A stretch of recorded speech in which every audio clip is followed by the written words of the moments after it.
જય જિનેન્દ્ર. બુકનું નામ છે લક્ષ્મણા. એવું નહીં માનતા કે મને ખબર છે. યુગપ્રધાન આચાર્ય સમ પૂજ્ય ચંદ્રશેખર વિજયજી મહારાજ સાહેબની આ બુક છે. પહેલો ભાવ લક્ષ્મણા. લક્ષ્મણા સાધ્વી જીવનના નાના મોટા તમામ પાપોની આલોચના કરવા માટે દોડી જવાનું મન થાય એવી શાસ્ત્રીય ઘટના. આધાર મહાનિષિદ્ધ આગમ.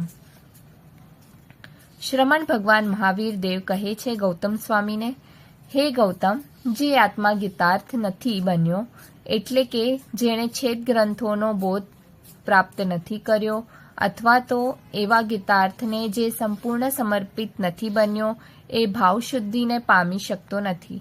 અને જો ભાવોની શુદ્ધિ ન હોય તો જીવ મલિન પરિણામવાળો બને છે.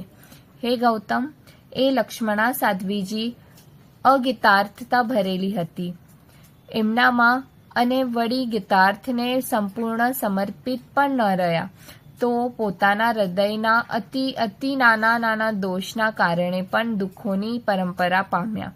માટે ગૌતમ, લક્ષ્મણા સાધ્વીજીના દૃષ્ટાંતને સૌ જાણે અને આ હકીકત સમજે કે જો અમે સ્વયં ગીતાર્થ નહીં બનીએ, કે એવા ગીતાર્થને મન વચન કાયાથી સમર્પિત નહીં રહીએ, તો અમારો પણ સંસાર ઘણો વધી શકે છે. આવું સમજીને સૌ ગીતાર્થ બને, અને જ્યાં સુધી ગીતાર્થ ન બને ત્યાં સુધી ગીતાર્થને સમર્પિત બને. એ બનીને પોતાનું મન નિર્મળ બનાવે, નવા દોષોનું સેવન ન કરે, અને જો દોષો સેવાઈ જાય તો એને બરાબર સમજી પશ્ચાતાપ કરી, આલોચના કરી, પ્રાયશ્ચિત કરી પોતાના દોષોને ધોઈ નાખે. ગૌતમ સ્વામી કહે છે, પ્રભુ, આપ જે લક્ષ્મણા સાધ્વીજીની વાત કરો છો એ ઘટનાને હું તો નથી જાણતો. અગીતાર્થતાના કારણે એની મનની મલિનતા શું હતી અને દુઃખોની કઈ પરંપરા એમને મળી, એ મને ફરમાવશો?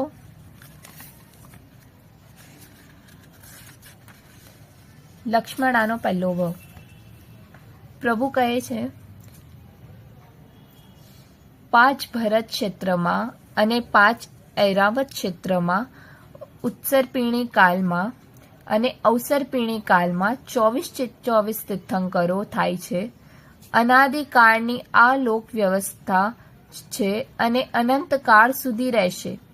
આ જે 24 ચાલે છે એનાથી 24 પહેલા મારા જેવા જ 24માં તીર્થંકર થયા હતા. એ તીર્થંકરના કાળમાં એક જંબુડીમ નામનો રાજા હતો. તેને શ્રી નામની પત્ની હતી અને ઘણા બધા દીકરાઓ હતા, પણ દીકરી ન હતી. રાજા રાણીને દીકરીની પ્રાપ્તિની ખૂબ જ ઈચ્છા હતી. ઘણી મહેનત પણ કરેલી. પતિ સાથે ઘણી બધી માનતાઓ પણ માનેલી એ રાણીએ. દેવોને, કુલદેવીને, ચંદ્ર સૂર્યાદિ જ્યોતિષક દેવોને કોઈને બાકી રાખ્યા ન હતા. પણ દરેક કામ એનો કાળ પાકે ત્યારે જ થાય છે, અને આ બંનેનો કાળ પાક્યો. એક સુંદર રૂપવાન દીકરીને જન્મ આપ્યો રાણીએ. નામ પાડવામાં આવ્યું એનું લક્ષ્મણા. કાળ પસાર થતાં શું વાર લાગે? લક્ષ્મણા બની યુવતી. એ પોતાનો મનપસંદ વર પામી શકે એ માટે સમજદાર માતા પિતાએ સ્વયંવરની રચના કરી. લક્ષ્મણાએ મનોહર રાજકુમારને પસંદ કર્યો, વરમાળા પહેરાવી, પણ કર્મસત્તા ક્યાં કોઈની શરમ રાખે છે. લક્ષ્મણાના હાથે ગળામાં પડેલી વરમાળા એ રાજકુમાર માટે જાણે કે ફાંસીનો ફંદો બની ગયો. એ જ સમયે એને ભયંકર શૂળ ઉત્પન્ન થયું કે શું થયું, પણ એ ધરતી પર ઢળી પડ્યો, મરણ પામ્યો. ઉંમરના કારણે લક્ષ્મણાને સંસાર સુખોની વાસના તો હતી જ.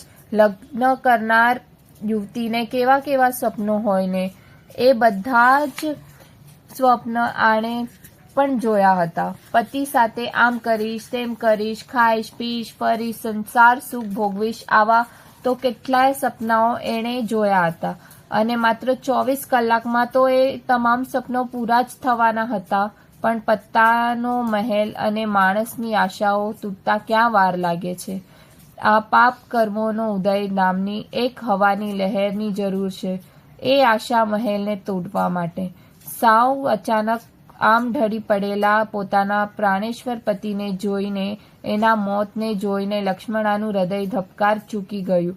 આ આઘાત બેહદ બન્યો. બેભાન થઈને ધરતી પર ઢળી પડી લક્ષ્મણા. એક બાજુ પતિનું શબ, બીજું બાજુ શબતુલ્ય બની ગયેલી લક્ષ્મણા.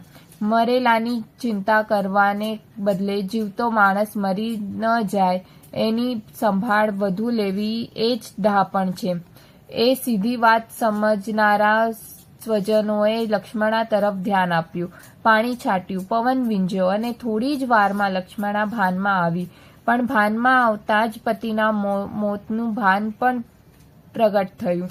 ચીસો પાડવા લાગી લક્ષ્મણા, આંસુઓનો વરસાદ વરસાવા લાગી લક્ષ્મણા, બે હાથે છાતી અને માથું ફૂટવા લાગી લક્ષ્મણા. છતાં આઘાત સહન ન થયો તો મહેલમાં ચારે બાજુ પાગલની માફક દોડવા લાગી લક્ષ્મણા. દિવાલે દિવાલે માથું ભટકાવવા લાગી લક્ષ્મણા. લાંબા કાળા લીસા સુકોમળ વાળ બે હાથે જોર જોરથી ખેંચવા લાગી લક્ષ્મણા. માથું ફૂટાયું, લોહી નીકળ્યું તોય ભાન ભૂલી લક્ષ્મણા. ઘણા લોકો હતા, ઘણાએ એને પકડવાનો પ્રયત્ન કર્યો, પણ આઘાતના જોરે જાણે કે એક ભૂતડી બની ચૂકી હતી લક્ષ્મણા. પણ સમજી રાખો, સંસારમાં સુખ દુઃખ લાંબો ટાઈમ નથી ચાલતા.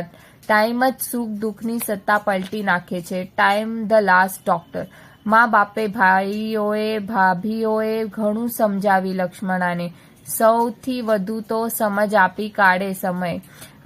આખરે એ શાંત થઈ.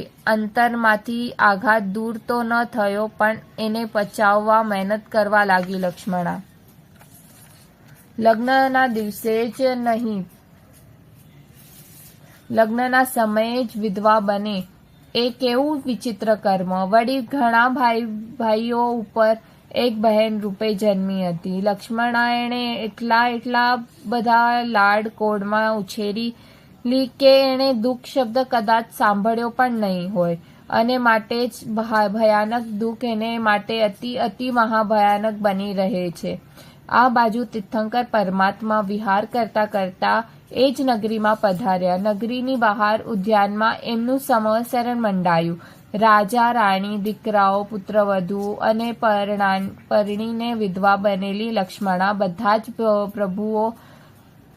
પ્રભુનો ઉપદેશ સાંભળવા પહોંચી ગયા. પ્રભુનો પુણ્ય પ્રભાવ, ચોથા આરાનો કાળ પ્રભાવ, જીવોમાં પાત્રતા પ્રભાવ. બધાને દીક્ષાના ભાવ થયા અને બધાએ દીક્ષાનો સ્વીકાર કર્યો. લક્ષ્મણાએ પણ. જનબુડાડીમ મુનિ, શ્રી રાણી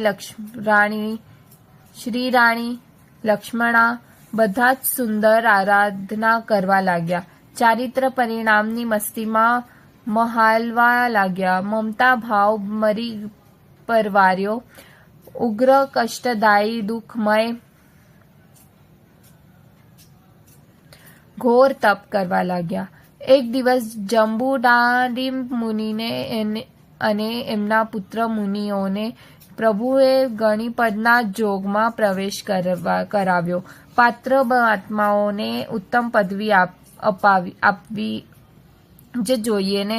એ ક્રિયામાં બીજા બધા સાધ્વીજીઓ તો ગયા, પરંતુ એ દિવસે લક્ષ્મણા સાધ્વીજી અંતરાયમાં હતા, એટલે એ ત્યાં જઈ શકે એમ ન હતા. અસજ્જાએ ગણાઈને લક્ષ્મણા સાધ્વીજી ઉપાશ્રયમાં એકાંત સ્થાને બેઠા હતા. ત્યાં એક નાનકડી ભૂલ કરી બેઠા, પણ એમના માટે તો એ ભયાનક ભૂલ સાબિત થઈ. આગળ શું થયું એ આપણે હવે બીજા ભાગમાં જોશું.